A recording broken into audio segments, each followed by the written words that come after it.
Waouh, est-ce qu'on peut encore une fois acclamer pour la gloire du Seigneur? Merci beaucoup, frère Don, pour ces moments très importants que nous venons de passer. Je vois qu'il y a beaucoup de gens qui veulent aller en Amérique et des fans du foufou. Merci beaucoup.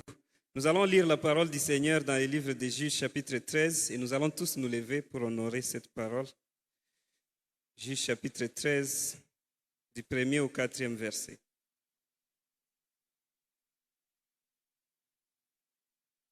Juges, chapitre 13, du 1er au 4e verset. Oh là là, c'est moi qui ai du retard maintenant. Ça vient. Patience, voilà, nous y sommes. Les enfants d'Israël firent encore ce qui déplaît à l'Éternel. Pas chapitre 13, chapitre 14 plutôt. Chapitre 14 du 1er au 4e verset. Samson descendit à Timna et il y vit une femme parmi les filles des Philistins. Lorsqu'il fut remonté, il déclara à son père et à sa mère et dit, « J'ai vu à Timna une femme parmi les filles des Philistins. Prenez-la maintenant pour ma femme. Prenez-la maintenant pour ma femme. » Point.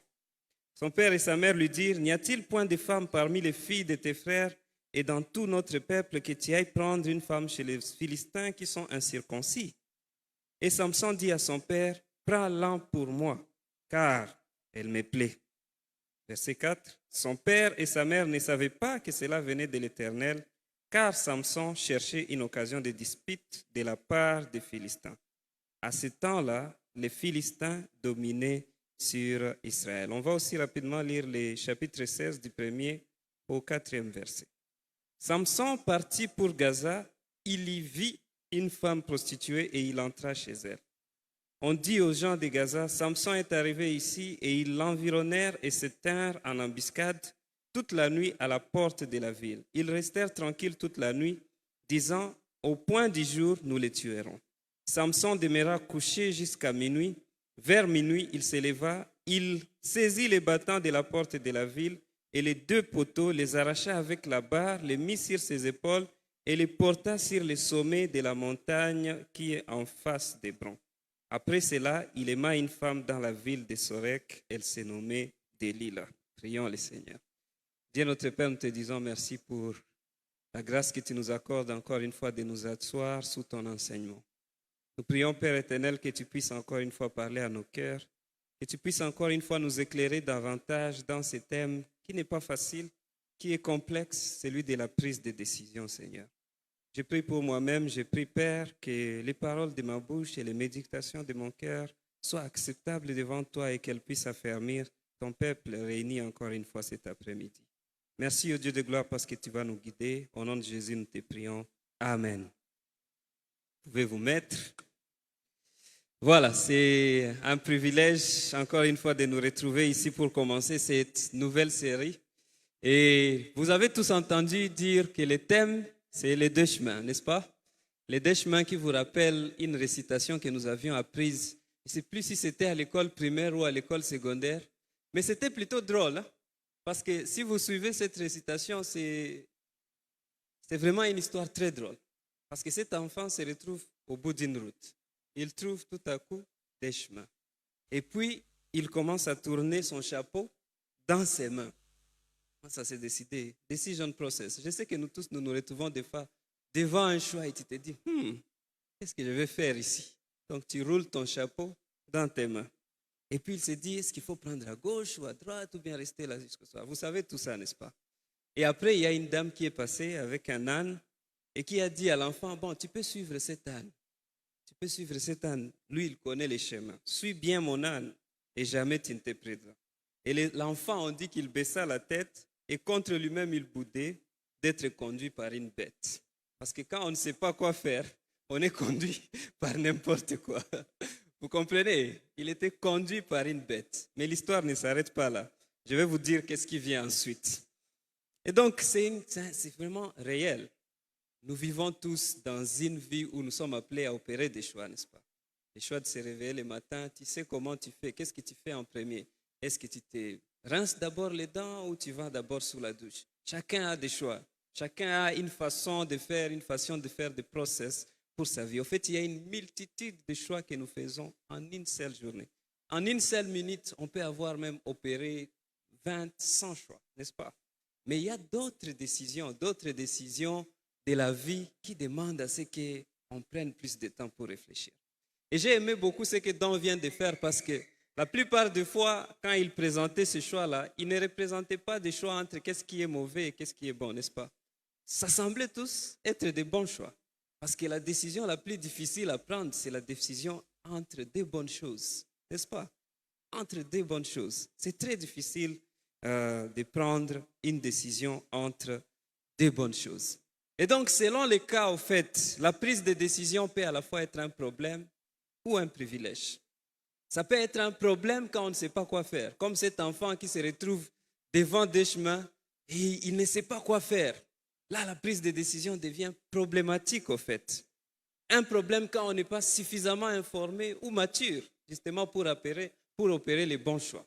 La prise de décision peut à la fois être un problème et un privilège. Un problème quand on ne sait pas quoi faire, quand on n'est pas suffisamment informé. Vous savez, un jour, on s'est retrouvé dans un restaurant et on nous a présenté un menu. C'était un restaurant arabe. Et on a vu toutes ces choses, toutes ces nourritures-là. Tu regardes là-bas, je ne sais pas, cuisses de grenouille suspendues au plafond, je ne sais pas quoi. Beaucoup de trucs là qu'on n'a même pas compris. Et on avait du mal à choisir. La prise de décision est devenue un problème pour nous parce qu'il y avait vraiment des choses sur lesquelles on n'était même pas informé. À tout jouer. Il n'y avait pas du riz et des haricots ou bien la viande et les foufous. Non, il n'y avait rien de cela. C'était vraiment des noms étranges. Et donc, c'était vraiment un dilemme. Et on a juste choisi par hasard. On s'est dit, bon, prenons chips et poissons. Et les genres de poissons qui nous ont amenés, on s'est demandé, c'est toujours du poisson ou bien ce sont des savons. C'était vraiment bizarre. Parce que la prise de problème, quand on n'est pas informé, ça peut être un problème, un sérieux problème. Et donc, c'est vrai qu'il est important qu'on prenne des décisions. Il est important qu'on prenne des décisions, bien que ça peut être un problème. Parce que ne pas prendre une décision, c'est aussi décider, n'est-ce pas? Quand on s'est retrouvé devant ces menus-là, on avait faim. Mais il fallait qu'on mange, même si on ne connaissait pas la nourriture qu'on nous présentait. Donc on avait le choix entre rester affamé et choisir ce qu'il y avait là-bas, même si on ne les connaissait pas. Comprenez? Ne pas prendre une décision peut aussi être une décision. Et la plupart des gens, quand ils ont du mal à décider, quand ils n'ont pas suffisamment d'informations, c'est là qu'on se retrouve en train maintenant d'utiliser des paramètres un peu bizarres au fait pour choisir. Vous vous rappelez quand on était enfant, on avait ce jeu ici qu'on disait pot, pot, pot. Vous vous rappelez, hein? Ou bien tu prends une pièce d'argent, tu te dis pile ou face. En tout cas, tu vois une belle fille, ni moudraguer, ou ni moudraguer. Et tu prends une pièce d'argent, tu fais ça, pile, j'y vais. Ou bien face, je laisse. Ça, c'est quand on n'est pas informé au fait. Quand on n'est pas informé, quand on ne sait pas quels sont les principes à prendre en compte pour prendre des décisions, c'est quand on utilise des paramètres un peu hasardeux. Des paramètres un peu hasardeux. Mais Dieu n'est pas un Dieu de confusion. Le Dieu que nous servons n'est pas un Dieu de confusion, au fait. Deutéronome chapitre 29, verset 29, c'est l'un des versets clés de cette série, nous dit ceci. Je vais les lire.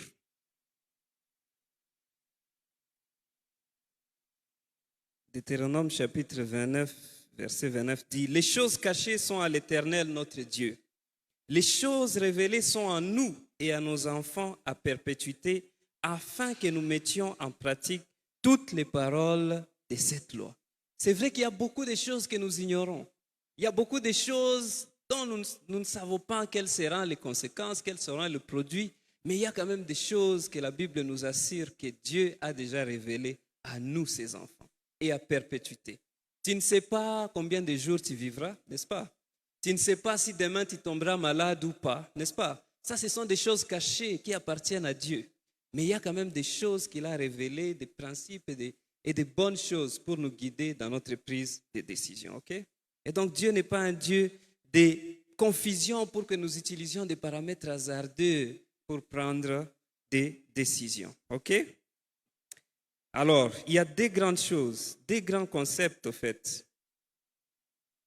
J'ai dit aussi que la prise de décision peut être à la fois un problème et un privilège, n'est-ce pas? Un privilège pourquoi? Un privilège parce que quand on te permet de prendre une décision, ça veut dire qu'on croit que tu es suffisamment mature pour prendre la bonne décision ou bien pour opérer les bons choix. Quand quelqu'un commence à prendre des décisions, ça veut dire que cette personne est en train de grandir, au fait.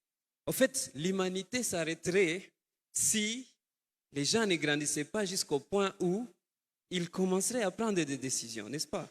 Imaginez-vous un parent qui a aidé son enfant à grandir, tout ça. Et cet enfant, c'est vrai que dans une phase, quand on est encore mineur, il y a certaines décisions que les parents prennent pour nous, il y a certaines décisions dans lesquelles ils nous guident parce qu'on est encore sous leur tutelle, n'est-ce pas?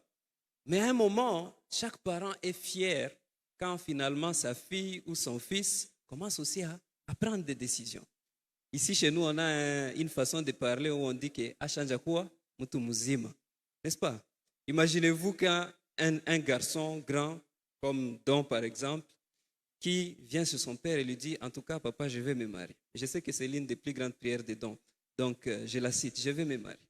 Et il arrive devant son père et il dit, en tout cas, Nisaïdje Kuchagou. C'est vrai que dans un certain contexte, dans le passé, ça se faisait. Il y avait des familles qui s'arrangeaient et disaient, en tout cas, oui, va dans cette famille-là, pour ceux qui ne comprennent pas les Swahili. Ça, c'était dans le passé aussi dans certains contextes, comme en Inde, où il y a des familles qui disent, en tout cas, notre fils, nous avons une alliance avec cette famille, c'est là que tu iras. Même pour les choix de la carrière, au fait, c'est des fois héréditaire où mon père a été ingénieur et justement, c'est ça la voie de notre famille. Mais ce n'est pas toujours la même chose maintenant. Parce que maintenant, on a une multitude de choix et, en fait, la maturité vient du fait qu'on peut aussi opérer des choix par nous-mêmes. Les parents sont fiers quand on fait des choix par nous-mêmes. Et ce serait vraiment frustrant d'avoir un enfant qui revient toujours vers toi. Ok, papa, merci parce que tu m'as aidé à choisir une épouse. Mais maintenant, nous voulions avoir des enfants. Est-ce qu'on peut les faire ou pas? Il serait vraiment frustré, n'est-ce pas? Maintenant, nous venons d'avoir suffisamment d'argent. Et on pensait payer un véhicule. Qu'est-ce que tu en penses, papa? Bon, c'est vrai, c'est bon de demander conseil, mais c'est fatigant d'avoir un adulte qui revient tout le temps vers son père pour qu'il l'aide à faire quoi? À prendre des décisions. Parce que la prise de décision est un privilège parce que c'est la preuve que nous sommes en train de devenir matures. Et dans le processus justement de prise de décision, c'est là que nous devenons encore un peu plus matures parce que nous apprenons des erreurs, nous apprenons de ce qui a marché et de ce qui n'a pas marché. C'est là que la maturité continue encore et encore à grandir en nous. Ça va? C'est pour ça que c'est un privilège. C'est aussi un privilège. Alors, la récitation là, en fait, il y a 4 derniers vers que j'ai beaucoup aimés dans cette récitation. Elle dit, si tu veux connaître la route, mon petit, quand tu seras grand, instruis-toi bien, car il en coûte de passer pour un ignorant. Il en coûte de passer pour un ignorant. C'est pour ça que je suis en train de dire que la prise de décision peut être un problème quand on est encore dans l'ignorance. Quand on n'a pas encore tous les paramètres en jeu. Qu'est-ce qu'il faut voir? Quelles sont les choses que je dois d'abord... Vous savez, les avions ont un tableau d'indication, n'est-ce pas? Même les véhicules, n'est-ce pas? Ils ont un tableau de bord. Ça montre les paramètres pour dire que, ok, ici tu peux accélérer, ici il faut que tu ailles à la station-service. Et donc on a besoin de ces paramètres-là. On a besoin d'un tableau d'indication qui va nous aider justement à bien prendre des décisions qui sont inspirées par la sagesse. Et ce sont ces paramètres que je vais donner d'une manière introductive à cette série. Ok? Quelques paramètres, ce n'est pas une liste exhaustive, mais quelques paramètres qui vont nous aider. C'est comme un tableau d'indication, n'est-ce pas? Un tableau indicateur, un dashboard qui va t'aider à dire, ok, ici je peux m'arrêter pour prendre de l'essence. Ici je dois peut-être freiner ou décélérer. Ici mon moteur est en train de chauffer, ainsi de suite. Ça va? Et donc, si vous êtes prêts, on va y aller. Mais avant même de vous donner ces paramètres, vous devez comprendre qu'il y a des grands concepts théologiques dont qu'il faut prendre en compte quand on veut prendre des décisions. Le premier concept, c'est la souveraineté de Dieu. La souveraineté de Dieu. Parce que peu importe toutes les décisions qu'on prendra, la Bible nous rappelle encore et encore que Dieu est au contrôle. C'est pour ça que la Bible peut dire dans Ésaïe chapitre 14, verset 26, « Voici la résolution prise contre toute la terre, voici la main étendue sur toutes les nations. L'Éternel des armées a pris cette résolution. Qui s'y opposera? Sa main est étendue, qui la détournera? » Ça Ça, c'est un premier principe qu'il faut savoir, que peu importe toutes les décisions qu'on prendra, Dieu est d'abord. La volonté de Dieu est celle qui s'accomplit fin des fins. C'est lui qui est au contrôle de toutes les... En fait, on prend des décisions, mais sous le contrôle d'un Dieu qui est souverain. C'est lui qui connaît comment les produits de nos décisions. On n'a pas totalement le contrôle sur ce qui sera le produit de toutes nos décisions, mais Dieu, lui, comme il est au contrôle, comme lui n'est pas limité par le temps et l'espace, il connaît le futur, il connaît le passé, il est même là au présent, au fait, il sait vraiment les outcomes ou bien les produits de toutes les décisions. Ça, c'est un grand principe qu'il faut savoir. C'est pour ça que l'auteur du proverbe pouvait dire, Proverbe chapitre 16, verset 1, les projets que forment les cœurs dépendent de l'homme, mais la réponse que donne la bouche vient de l'Éternel. On peut avoir des projets, on peut se dire, en tout cas, il faut que je décide ça, mais la souveraineté de Dieu est là aussi. Ce n'est pas parce que tu as travaillé dur que tu auras nécessairement cette promotion-là. Ce n'est pas parce que tu as peut-être choisi la bonne personne, celle qui est chrétienne et tout ça, que ton mariage aura moins de problèmes. Il peut arriver que des problèmes arrivent, comprenez? Parce que tout ça, ce sont des choses qui dénotent de la souveraineté de Dieu. Et donc, quand nous voulons prendre de grandes décisions, nous devons toujours prendre en compte ces grands principes. Que Dieu est d'abord souverain sur toutes choses. Qu'on n'a pas nécessairement le contrôle sur ce qui pourrait être les outcomes ou bien les produits de toutes nos décisions. Amen. Je sais que ça effraie un peu. Et là, vous pouvez peut-être vous dire, mais pourquoi alors décider si Dieu est au contrôle, n'est-ce pas? Eh bien, je dois vous dire aussi que la souveraineté de Dieu ne marche pas seule. Elle marche aussi avec la responsabilité humaine. Nous avons aussi une responsabilité. C'est pour ça que quand Dieu a créé l'homme et la femme, il a dit, tu peux manger de tous les arbres, n'est-ce pas, de ce jardin. Sauf, ça veut dire qu'il venait de leur donner quoi? La liberté d'opérer des choix et de prendre des décisions. Donc, à part la souveraineté de Dieu, à part le fait que Dieu est au contrôle de l'histoire de l'humanité, sachez que nous avons aussi la responsabilité de faire quoi? De choisir. C'est comme un oiseau, au fait. Un oiseau n'a pas besoin d'une seule aile pour pouvoir voler. Elle a besoin de 2 ailes. C'est pour ça que la prise de décision, c'est aussi la même chose. C'est à la fois nos choix, les choix que nous opérons, les décisions, mais c'est aussi la souveraineté de Dieu pour pouvoir voler. Amen. Voilà. Donc il y a la responsabilité humaine, il y a aussi la souveraineté de Dieu. Des grandes choses qu'il faut garder en tête quand on doit prendre des décisions. C'est un concept très difficile, c'est vrai, à comprendre. Des fois, on se pose beaucoup de questions, mais devant ce genre de choses, il faut seulement dire gloire au Seigneur. Gloire au Seigneur parce que les conséquences de toutes mes décisions, au fait, ne dépendent pas de moi. Vous savez combien ça serait vraiment lourd si toutes les conséquences de nos décisions étaient sur nos épaules. La souveraineté de Dieu, au fait, c'est comme quelque chose qui nous rassure parce qu'on sait que même quand on a opéré de mauvais choix, Dieu pourvoit un sauveur qui vient et nous sauve dans sa souveraineté. Parce que même quand Adam et Ève ont désobéi dans les jardins d'Éden, dans sa souveraineté, Dieu avait déjà prévu, il avait déjà anticipé comment il allait, encore une fois, retourner ce mal et les sauver même de ces mauvais choix à travers la personne de Christ. Donc, quelque part, la souveraineté de Dieu doit nous rassurer parce qu'on sait que le poids même de mes mauvaises décisions n'est pas totalement sur moi parce qu'il y a quand même un Dieu qui est au contrôle. Et si je me tourne vers lui, même mes mauvais choix, il peut les retourner et en faire quelque chose de très bon. Il y a quelque chose que j'avais écrit quand j'étais en 2017. Je voulais écrire un livre. Et après, il y a un concept que j'ai écrit et que je partage avec vous. J'avais écrit ça en anglais. I'd rather be broken in the hands of God than whole in the face of men. Because God is the only one who can make broken into beautiful, who can turn broken into beautiful. Traduction, ça veut dire quoi? Je préfère être brisé, confus, mais dans les mains de Dieu. Pourquoi? Parce que Dieu est le seul qui peut retourner, utiliser même ce qui est brisé et en faire quelque chose de très beau. De très beau. C'est ça même ce qui nous rassure dans la souveraineté de Dieu. Quand on sait que Dieu est souverain, au fait, on n'a pas peur du fait que toute la responsabilité de nos choix, même les mauvais choix, incombe de nous, ou bien les conséquences de nos choix. Parce que Dieu, dans sa miséricorde, il peut anticiper même tes pires décisions. Amen. Et ça, c'est pour les personnes qui ont déjà commis de mauvaises décisions au courant de leur vie. Je suis en train de faire un appel à vous. Dieu est capable de transformer, d'utiliser ces mauvaises décisions et en écrire une belle histoire, à condition que vous vous remettiez entre ses mains. Tu viens avec tout ça, tout ton brisement, tout ce que tu as eu comme faute, toutes ces erreurs, tu dis, Seigneur, en tout cas, je n'en peux plus, aide-moi. Et il peut l'utiliser pour en faire quelque chose de beau. Amen. Voilà, donc on a compris ces deux grands concepts et j'ai encore quelques minutes, donc on continue. Ces deux grands concepts. Ce n'est pas très facile à comprendre, mais je pense que ça va vous aider aussi. Ça va, on est ensemble jusque-là? En tout cas, cette série, c'est une série d'enseignements. Enseignements pour qu'on puisse bien comprendre.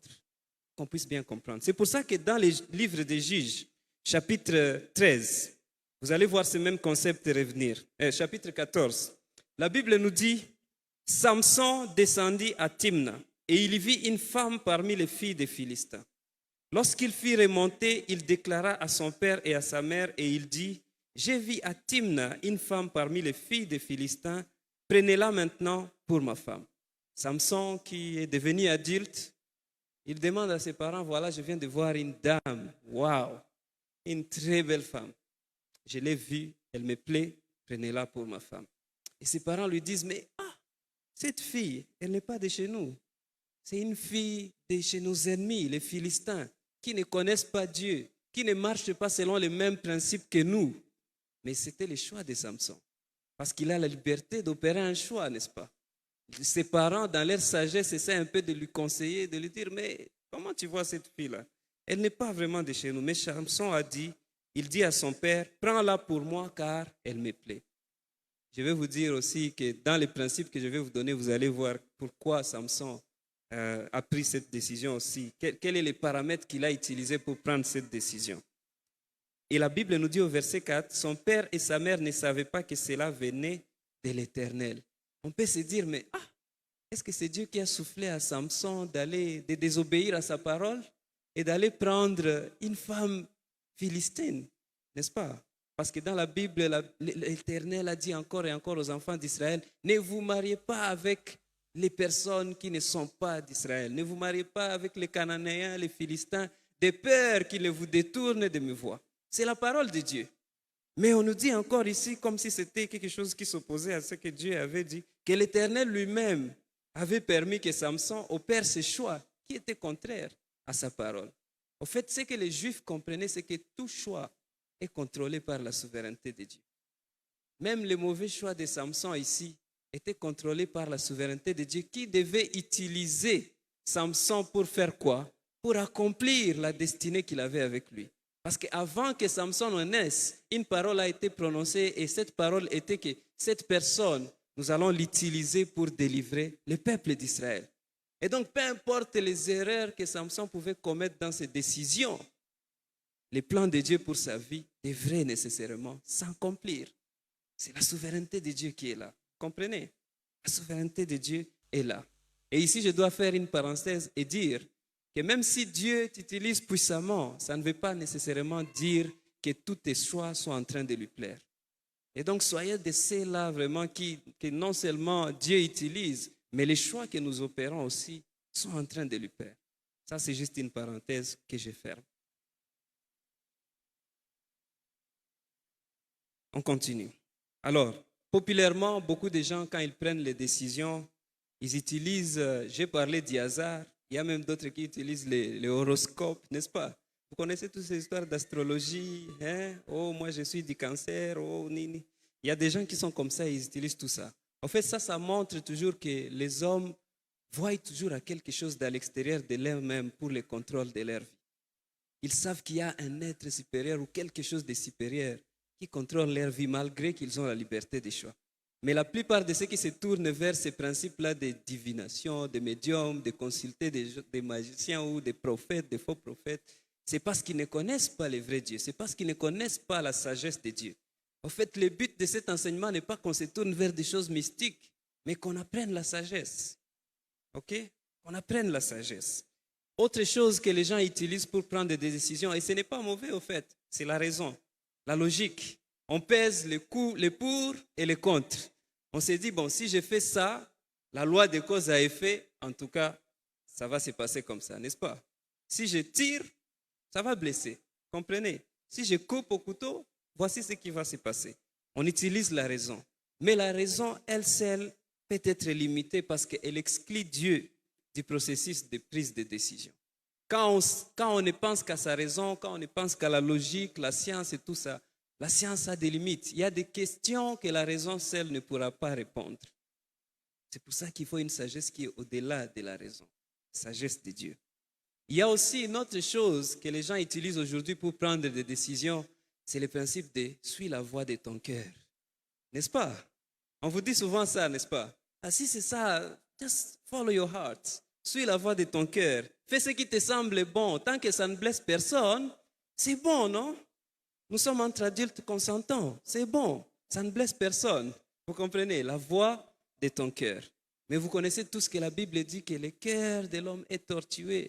Qui peut le comprendre? Parce que tout ce que notre cœur désire n'est pas nécessairement bon pour nous. C'est le cas de Samson ici. La Bible dit, quand son père lui a fait cette mise en garde, il lui dit, cette femme, elle n'est pas de chez nous, c'est une Philistine. Samson a dit, prends-la pour moi car elle me plaît. Elle me plaît. Il a suivi la voix de son cœur. Il a eu un coup de foudre. Il a eu un coup de foudre et il a décidé de suivre la voix de son cœur.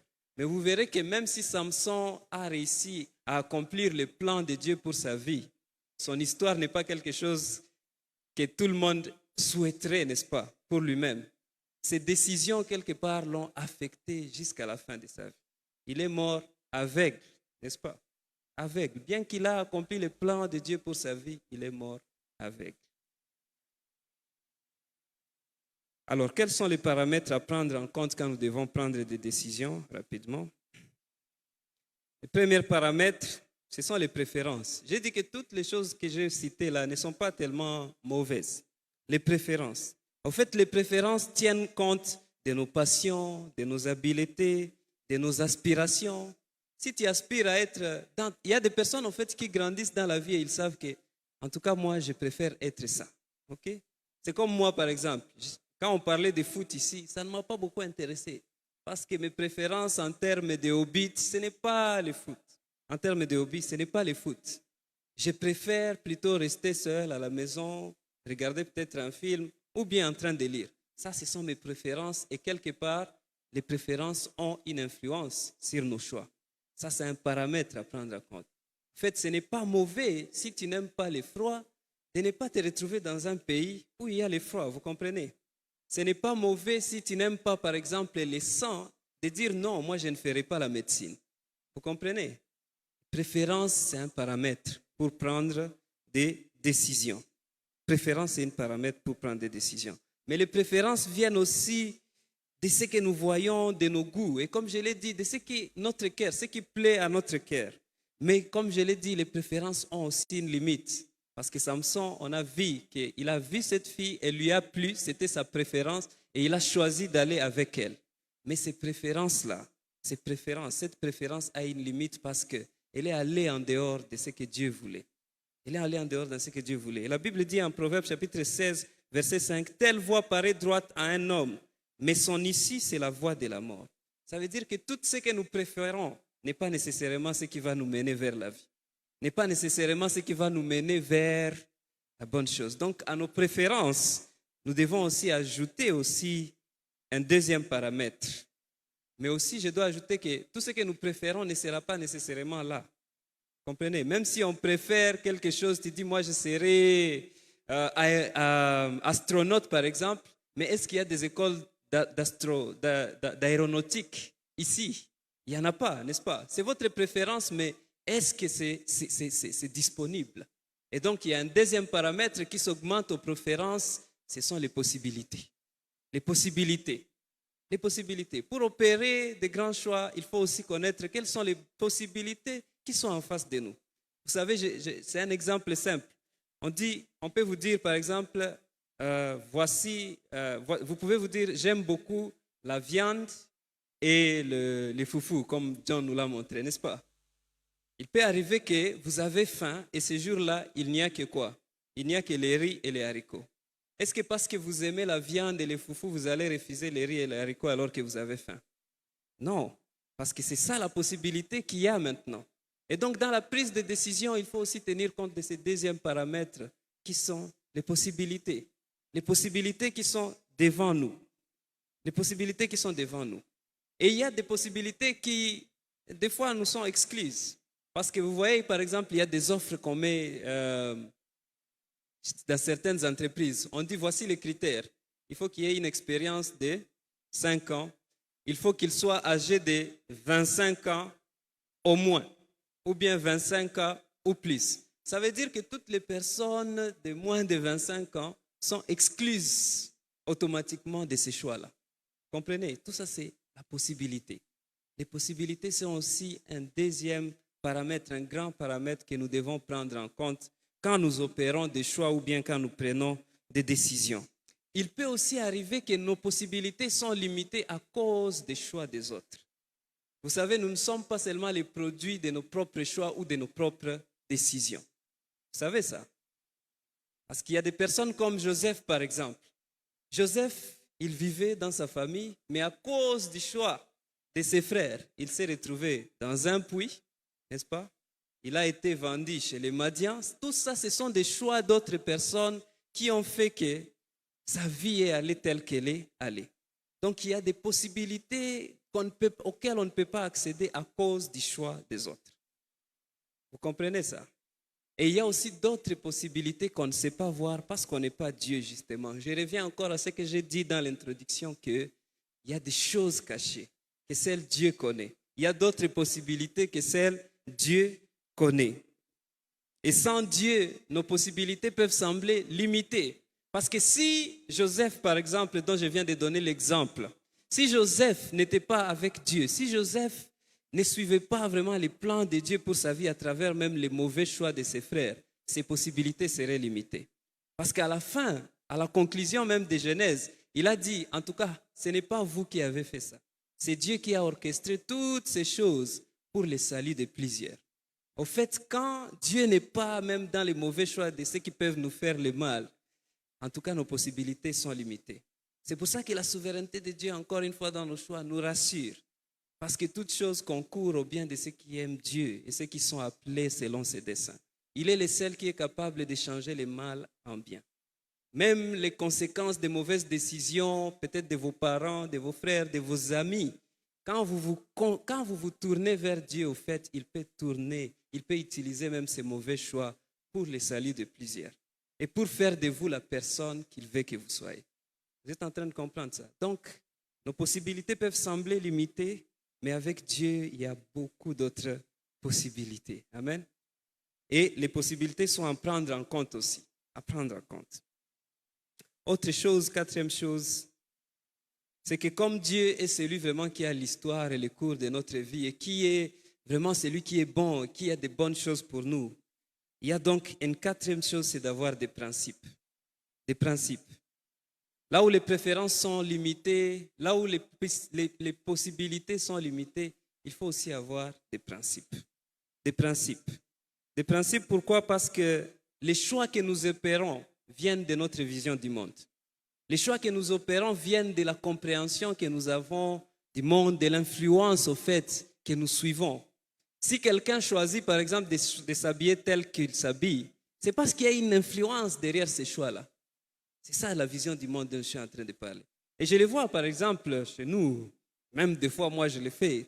Quand tu admires tellement quelqu'un, tu admires tellement une star ou un pasteur, c'est très facile aussi de t'habiller un peu comme lui, n'est-ce pas? Il y a des personnes qui s'habillent juste comme un musicien parce qu'ils admirent ces musiciens. Il y a des personnes qui se coiffent comme un musicien parce qu'elles admirent ces musiciens-là. Il y a une vision du monde, au fait. Il y a une influence derrière chaque choix que nous opérons.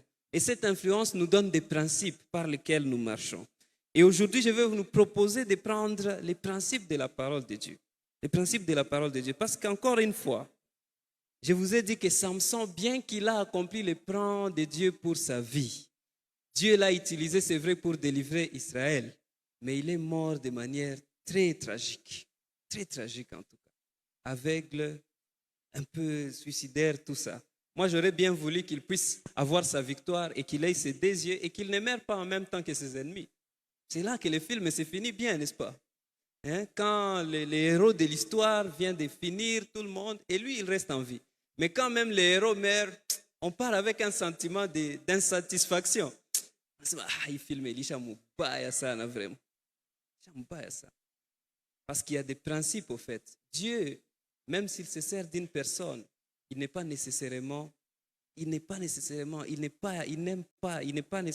content des choix que cette personne est en train d'opérer. Comprenez ça? Ça revient encore pour Samson. C'est pour ça que les principes sont très importants.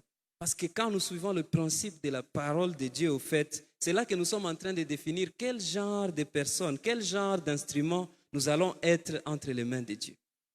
Quel genre d'instrument? Est-ce que c'est l'instrument qui a été utilisé, c'est vrai, mais il a eu une fin tragique? Ou est-ce que c'est cet instrument-là qui a suivi les principes de Dieu et on sent que dans son histoire, il n'y a pas beaucoup de tâches.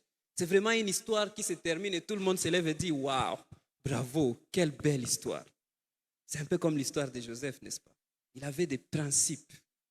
Quand la femme de Potiphar a essayé de le séduire, les principes ont dit ici, c'est non négociable, le choix est clair. Les principes sont comme des garde-fous, au fait.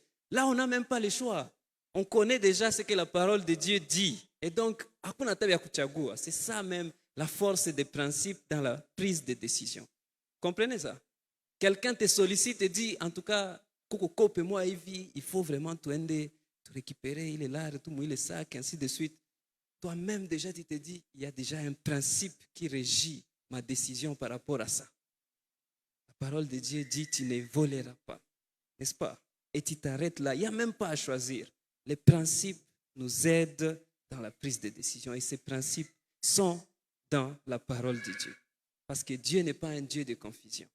Bien que nous ne savons pas toutes les choses qu'il connaît, bien que ses voies sont au-delà de nos voies, mais au moins il nous a révélé une grande partie de ce qu'il veut dans cette parole. Il nous a donné des principes avec lesquels on peut marcher. Vous êtes en train de comprendre? Principe, c'est l'autre paramètre. Il me reste 2 minutes. Autre paramètre, ce sont les priorités. Les priorités. En fait, je suis toujours étonné de voir, je m'excuse, je vais déranger quelqu'un maintenant, de voir quelqu'un qui est encore à l'école secondaire, on paye pour lui les études, on fait tout pour lui, il demande encore tout vraiment, les chaussures, tout, il n'a rien à faire pour lui-même et on les voit en train de poursuivre des filles ici et là, courtiser, ainsi de suite. Priorité, c'est une question de priorité. C'est une question de priorité. Parce que quand on ne connaît pas la saison dans laquelle on se trouve, on prend seulement des décisions qui sont un peu bêtes. Parce qu'on ne connaît pas vraiment quelles sont les priorités de cette saison dans laquelle je me retrouve. Et toi, tu veux courtiser une fille de tout. Pourquoi? Tu veux l'amener où? Pour que vous puissiez aussi tous passer la nuit sur les divans et tout ça. Il faut connaître vos priorités. Une question de priorité. Question de priorité. Dans cette saison dans laquelle je me retrouve, quelles sont les choses sur lesquelles je dois me focaliser? Est-ce que ce sont les études ou bien est-ce que c'est chercher quelqu'un pour la vie? Priorité. Une question de priorité. Priorité. Quelles sont les décisions prioritaires que tu dois opérer maintenant? Je récapitule ce que je viens de dire. J'ai parlé de la première chose, ce sont les préférences. La deuxième chose, ce sont les possibilités. Quelles sont les choses qui sont possibles maintenant? Parce qu'il y a des personnes qui n'étudient pas parce qu'il a peut-être un grand rêve. Il dit, en tout cas, moi, si ce n'est pas l'aéronautique, c'est rien. Mais on te dit, mais il y a ISTA ici, il y a ILPG, tu peux faire ça en attendant. Mais comme tu es dans la fantaisie, en fait, les possibilités nous aident aussi à être réalistes dans nos décisions. Nous aident à être réalistes dans nos décisions. Comprenez ça? J'ai parlé des possibilités, j'ai parlé des principes. Savoir quelles sont les choses non négociables. Ici, il n'y a même pas de choix à faire. Je connais déjà ce que Dieu dit à propos de cette chose. Donc, je ne vais pas même tergiverser. J'ai beaucoup aimé ce que le pasteur Smith a dit pendant la veillée que nous avons ici. Il a dit, il y a des personnes qui l'ont approché, il a dit, est-ce qu'on peut faire ça? Et lui, il a regretté. Il s'est dit, comment ces personnes ont même pensé à moi pour m'associer à ça? Parce qu'il connaît déjà les principes qui les régissent. Il sait déjà que je suis une personne qu'on ne peut même pas approcher pour, par exemple, un détournement, pour, par exemple, une affaire louche, ainsi de suite. Il y a déjà des principes qui régissent ces décisions. Et ça lui a fait mal. Il s'est dit, comment ces gens ont pu même m'approcher pour ça? Parce qu'il y a des principes qui sont là. Et là, c'est non négociable. On les suit. Amen. J'ai parlé des priorités. Quelles sont les priorités pour cette saison de ta vie? Ça doit informer tes choix. Et c'est pour ça que beaucoup de gens se sentent surchargés. Tu viens de te lancer dans une relation, et tu es encore confus, tu ne sais même pas ce que tu vas faire dans la vie. Donc, tu n'as aucune direction et tu amènes quelqu'un d'autre, une fille par exemple, n'est-ce pas, dans ta confusion. Et on se retrouve tous les deux confus. Manque de priorités. Manque de priorités. Donc, il faut vraiment tenir compte des priorités de votre vie pour cette saison. Quelles sont les priorités pour votre vie pour cette saison? Et ça va informer aussi vos décisions. Autre principe, c'est de savoir que derrière chaque prise de décision, les produits ne sont pas instantanés. Il y a toujours un processus. Il y a toujours un processus. Il y a toujours un processus. Ce n'est pas parce que tu as pris toutes les bonnes décisions que réellement tu vas te retrouver déjà au bon résultat. Dieu, même dans tout ce qu'il faisait, en fait, le processus même du salut, ça a pris du temps. C'est vrai que tu veux te marier, c'est vrai que tu veux avoir la femme de ta vie, mais juste parce que tu as déjà tous les atouts, tu es un homme qui aime Dieu et tout ça, ça ne peut pas dire que ça sera facile. Ça ne veut pas dire que tu vas voir comme Moïse, par exemple, un bûcher ardent qui te dit « Donc, vois la femme de ta vie. » Non, ça ne se passe pas comme ça. Ça ne se passe pas comme ça. Il y a toujours un processus. Et le processus demande de la patience. Quand on veut prendre une grande décision dans la vie, il faut aussi de la patience. Il faut de la patience, il faut avoir évalué tous ces paramètres et comprendre que même si on se décide, ça ne veut pas dire nécessairement que ça va directement marcher. J'aime toujours l'exemple de certaines voitures qui ne s'allument pas vite. On fait comme ça la clé de conscience, ça fait... Et ça s'arrête encore. C'est un processus, n'est-ce pas?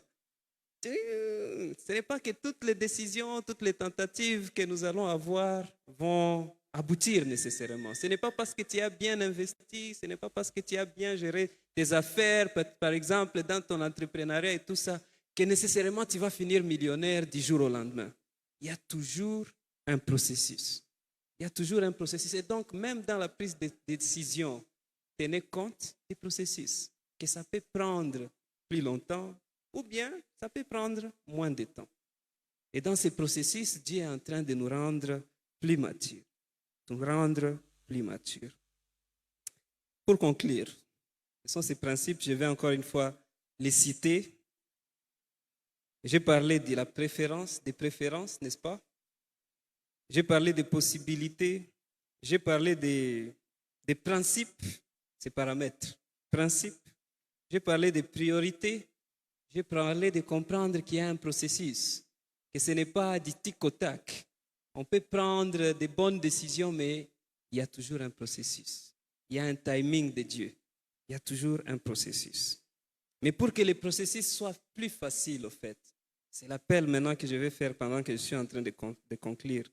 Pour que le processus soit plus facile, il faut que nos priorités et nos principes soient alignés avec la parole de Dieu. J'ai dit que tout le monde a une vision du monde, une certaine vision du monde. Tout le monde a une certaine influence qui les pousse à prendre des décisions. Et ma question pour vous aujourd'hui, c'est quelle est cette influence derrière vos décisions, derrière votre façon de penser, de procéder? Est-ce que c'est la parole de Dieu? Parce que quand on a nos principes et nos priorités qui sont alignés avec la parole de Dieu, le processus devient plus facile. Plus facile, au fait. Parce que Dieu nous rassure même quand les choses n'arrivent pas quand on les veut. Dieu nous rappelle toujours qu'il est fidèle à ses promesses. Et il nous guide. La Bible dit dans Psaume chapitre 37, verset 23, j'ai pris ça dans la version courante, quand la conduite d'un homme lui plaît, le Seigneur lui donne d'avancer avec assurance dans la vie. Cet homme vient à tomber. Si cet homme vient à tomber, il ne reste pas à terre, car le Seigneur les prend par la main. car le Seigneur les prend par la main. Au fait, si vous avez des préférences, si vous avez des possibilités, si vous avez des priorités, si vous avez des principes, il faut que toutes ces choses soient alignées sur la parole de Dieu. Parce que Dieu prend plaisir à guider les personnes qui se confient en lui. Dieu prend plaisir à relever les personnes qui se confient en lui. C'est vrai que tu peux avoir peut-être opéré un choix et ce choix-là a des conséquences peut-être que tu n'aimes pas. Mais le Seigneur nous rassure dans sa parole que si nous venons à trébucher ou à tomber, il ne reste pas à terre. Le Seigneur nous prend par la main et nous aide à continuer. Il nous aide à continuer. Et donc c'est ça ce que je suis en train de nous appeler à faire aujourd'hui. Décide de faire confiance en Dieu. Décide de faire confiance à Dieu avec tous les choix que tu dois opérer aujourd'hui, demain et même pour le reste de ta vie. Décide de faire de Dieu ta priorité. Parce que quand tu fais de lui ta priorité, au fait, toutes les autres choses auxquelles tu aspires, il va les faire. C'est la grande décision de la vie, au fait. Tu peux avoir beaucoup de choix, mais il y a ce choix-là qui est vital pour la conséquence ou bien même pour l'avancement de toutes les autres décisions que tu dois prendre. C'est celui de faire confiance à Dieu aujourd'hui. Nous allons nous lever, nous allons demander à Dieu de nous aider. Seigneur, nous te disons, nous venons devant toi encore une fois cet après-midi pour te dire merci pour ta parole qui est sage, ta parole qui est pleine de choses, Seigneur, qui peuvent nous aider dans la vie et nous aider à faire des choix qui nous amènent vers une bonne destinée, qui nous amènent vers un bonheur que nous ne pouvons trouver qu'en toi. Père éternel, nous venons d'apprendre de l'histoire de Samson que réellement tu es souverain, même sur nos mauvais choix. Mais nous avons le choix, Seigneur, d'écrire l'histoire de notre vie à travers chaque décision que nous prenons. Aide-nous, Seigneur, à prendre nos décisions selon les principes que tu as mis dans ta parole. Selon, Seigneur, les priorités que tu as pour le monde et pour l'avancement de ton royaume. Au nom de Jésus, nous te prions. Amen. Que le Seigneur bénisse sa parole.